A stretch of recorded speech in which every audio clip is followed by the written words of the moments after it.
Hello everyone, welcome back to our FNF educational videos. On this video, we're going to discuss what are the pedagogical approaches and what is 2C, 2I, and 1R pedagogy.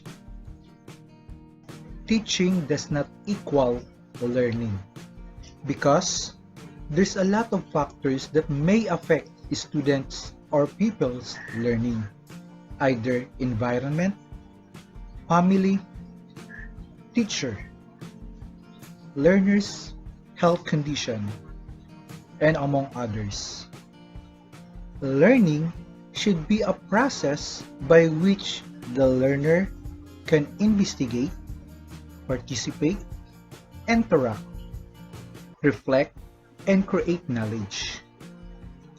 Learning is not about transmitting pre-existing ideas, but of creating knowledge. A knowledge can be integrated into the prior knowledge and experiences of the learners. There are many factors may affect students' learning. We, as a teacher, may establish a positive learning culture. The learning ambience must be safe for our learners.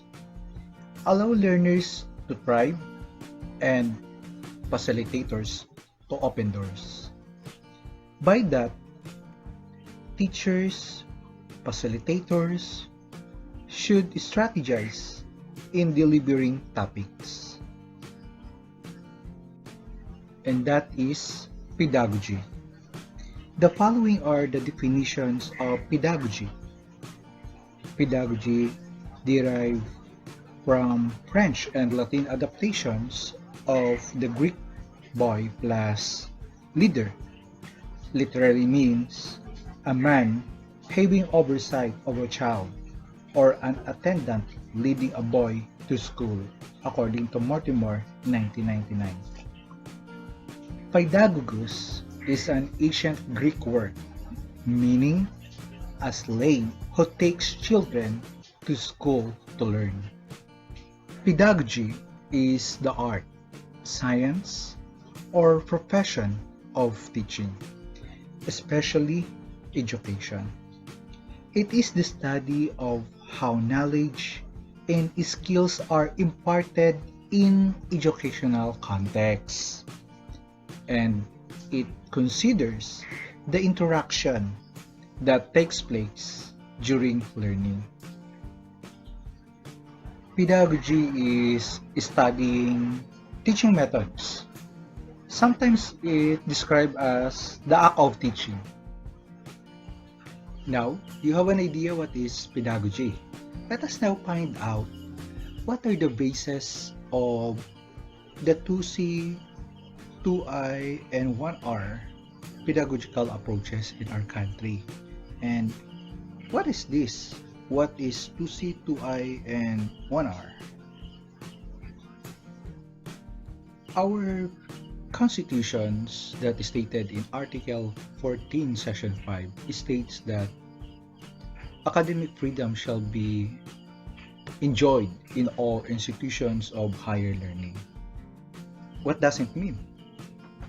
Academic freedom is guarantee that teaching and learning and research are free from state intervention and manipulation. This is a freedom of teachers and learners to teach, study, and pursue knowledge and research without any restrictions of law. And in addition to that, the Republic Act 10533, or known as Enhanced Basic Education Act of 2014, Section 5, Curriculum Development. The Department of Education shall work with the Commission on Higher Education to craft harmonized basic and tertiary curricula for the global competitiveness of Filipino graduates. This is to ensure the readiness of our learners in tertiary level. Likewise, to avoid remedial duplication of basic education subjects The Department of Education shall adhere to the following standards and principles in developing the enhanced basic education curriculum. First, the curriculum shall be learner-centered, inclusive, and developmentally appropriate. This means that students are the center of learning, or we call it also a learner-centered education curriculum. It is about shifting the focus of instruction from the teacher to the learners. In addition, student-centered education encourage the learners to learning into their own hands. And the curriculum shall be relevant, responsive, and research-based. Curriculum shall be applicable in a changing world. Letter C. The curriculum shall be culture sensitive. It should be promote awareness and acceptance of other culture and cultural identities. And letter D. The curriculum shall be contextualized and global. When you say contextualized and global, the students are able to construct meaning based on their own experiences. The Enhanced Basic Education Act of 2013, paragraph A, mentioned that the curriculum shall use pedagogical approaches that are constructivist, inquiry-based, reflective, collaborative, and integrative. This is the basis of 2C, 2I, and 1R pedagogical approaches. Letter F. The curriculum shall adhere to the principles and framework of mother tongue-based multilingual education, or MTB-MLA. Likewise, the curriculum shall use spiral progression. We have already discussed what is spiral curriculum. And letter H, the curriculum should adhere or shall be flexible enough to enable and allows the school to localize, indigenize, and enhance the same based on their respective educational and social context. This is the localization of our instructional materials and likewise our teaching. In our Araling Panlipunan curriculum framework, there are three theory of learning stated. First, constructivist. Second, collaborative. And third is experiential learning. Constructivist, this is based on the central idea that learners construct their own understanding of the world around them based on experiences as they live and grow. They select and transform information from past and current knowledge and experience into new personal knowledge and understanding. Constructivist approach allow learners to be active in process of constructing meaning and knowledge rather than passively receiving information. It fosters critical thinker and provide learners with a learning environment that helps them make connection with their own learnings. What are the advantages of constructivist approach? First, constructivism promotes engagement. This is one of the benefits of constructivism in the classroom, is that it creates an active, engaging environment for children. Instead of being passive listeners, learners through discussion and collaboration engage in active thinking and understanding and learn to teach themselves. And number two, scaffolding learning in constructivism. The teacher here will step back and he or she will offer support as needed. Number three, constructivist model of working together. Learners have their own way of thinking. Learners should be treated as individual and should have the opportunity to work with others and learn through observation, talking, and group work. Number 4, active learning in constructivist theory. Learners should be given an opportunity to explore a problem, try out solutions, build on this new knowledge to make adjustment and evolve new solutions. Number 5, the spiral curriculum. According to Constructivist Approach, students' prior knowledge need to be developed and built on. Teachers help learners develop and maintain what they already know and use that previous knowledge to solve problems, explore, and questions. And last, learning to learn. As students in a constructivist classroom work their own solutions to the problem presented, they are not just learning specific materials, they are learning how to learn. This learning model can be advantage in other classroom and in life. That is the constructivist approach. In this moment, we're going to discuss another pedagogical approaches. This is collaborative approach.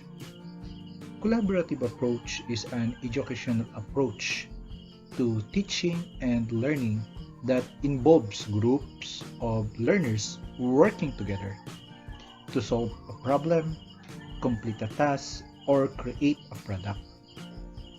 Collaborative learning approach class is an umbrella term for a variety of educational approaches involving joint intellectual effort by students or students and teachers together. Tackle here what are the advantages of collaborative approach. First, we have collaborative approach enhances problem solving. During the discussions class, learners are encouraged to listen attentively to the comment of group members make. They also contribute to the sharing and can reevaluate their views and come to conclusion. The fact that the students must provide answer to the task at hand call for active participation in researching project at hand in examining every possible answer. Our learners arrive to make the right solution to make the desired conclusion. Number 2, inspires critical thinking. Through collaborative learning, we expect students to clarify ideas, views, and opinion through their discussion forums before making a conclusion. Therefore, it nurtures the improvement of critical thinking skills via interpretation of ideas and assessment of other student thoughts and views. Number 3, collaborative learning approach improves social interaction and support diversity because it involves student forming groups and each group handle part of the job so that in the end they all create a complete activity just like a jigsaw puzzle. Number 4, aid the development of self-management skills. Through collaborative learning, it requires our learners to be a good decision maker. It is evident in group work where you have to be able to and willing to take difficult tasks or assignment and break it down so that you can find the solution. With self-management, competencies, you can interconnect and interact with your classmates and other learners.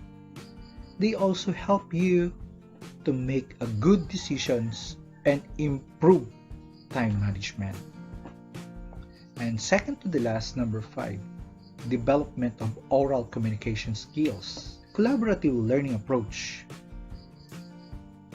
When you group your students, the entire group discussion relies on strong communication skills.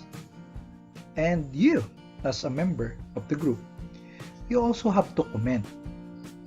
Either is it orally or in writing. With collaborative learning, one can reflect on the action and exchanges of group and encourage others to do well as members. They should share their thoughts, ideas, and feelings. And last, foster the development of interpersonal relationship. For collaborative learning to work, students must work together in their groups. When students spend their time together working, they learn, and you learn how to relate with one another. Adjustments come. By that, you make a friendship by getting to know each other. And your moral are boosting and also the performance. And now, let us proceed to the third pedagogical approaches, which is inquiry-based approach. Inquiry requires more than simply answering questions or getting a right answer. It advocates investigation, exploration, search, quest, research, pursuit, and study. Inquiry class is an important pedagogical approaches in teaching science. Educators plays an active role throughout the process by establishing a culture where ideas are respectfully challenged, tested, redefined, and viewed as improvable, moving learners from a position of wondering to a position of enacted understanding. Every pedagogical approaches have an advantages. Of course, same with inquiry-based approach. The following are the advantages of inquiry-based approach. First, reinforces curriculum content. Whereas some see inquiry-based learning as a departure from the curriculum, you can use it to reinforce relevant content and improve understanding of the core concept. This is due to curiosity effect on the brain. When concept sparks curiosity, there is increased activity in the hippocampus, the region of brain that is responsible for memory creation. Inquiry-based approach promotes a deeper understanding of content. Our learners should see it as more than a simple rule, idea, or formula. How many of them will understand how the idea was developed, why the rule or formula works, when they can properly apply the rule, idea, or formula? This is because the process of asking questions, solving them through original strategies. Let us empower our learners to take ownership of their own learning. Inquiry-based approach makes learning rewarding. Inquiry can help students see the intrinsic rewards of learning. In the article cited by the Harvard Educational Review, the author states that many kids learn in attempt to earn the rewards of parents or teachers, approval, or the avoidance of failure. And last, inquiry-based approach builds initiative and self-direction. Students can improve certain transferable skills through inquiry-based learning. Learners learn how to ask questions, investigate, discuss, collaborate, cooperate, and reach their own conclusions. Another pedagogical approaches is integrative approach. This approach provides learners with a learning environment that help them make connections of their learning across curricula. It focuses on connections rather than teaching isolated facts. What was the goal of this kind of pedagogy? Simple: to enable the learner to master those situations. And we have three types of integration: the multidisciplinary integration, interdisciplinary integration, and transdisciplinary integration. A multidisciplinary curriculum is one in which the same topic is studied from the viewpoint of more than one discipline. Example: when we study the conflict between Israel, that can be because of religious differences, their political origins, is it their water resources? So from a simple issue or from a simple topic, it was discussed in the different discipline to elaborate more and students understand the concept. Another one is interdisciplinary integration. This is an approach to curriculum integration that generates an understanding of theme and ideas that cut across disciplines and of the connection between different disciplines and their relationship to the real world. For example, if we discuss economics and using the graph of law of supply and demand, we cannot disregard the discipline of the application of the discipline of mathematics, as well as when we tackle geography, there are some touch or of the discipline of science. And last, the transdisciplinary integration. This is an approach to curriculum integration which dissolves the boundary between the conventional disciplines and organizes teaching and learning around the construction of meaning in the context of real-world problems or themes. For just an example, the focus of the study of anthropology is in the human, and the focus of the study of geography is how the connection of environment, the relation of environment and human. Same as with the study of economics, how people allocate, consume, and distribute resources.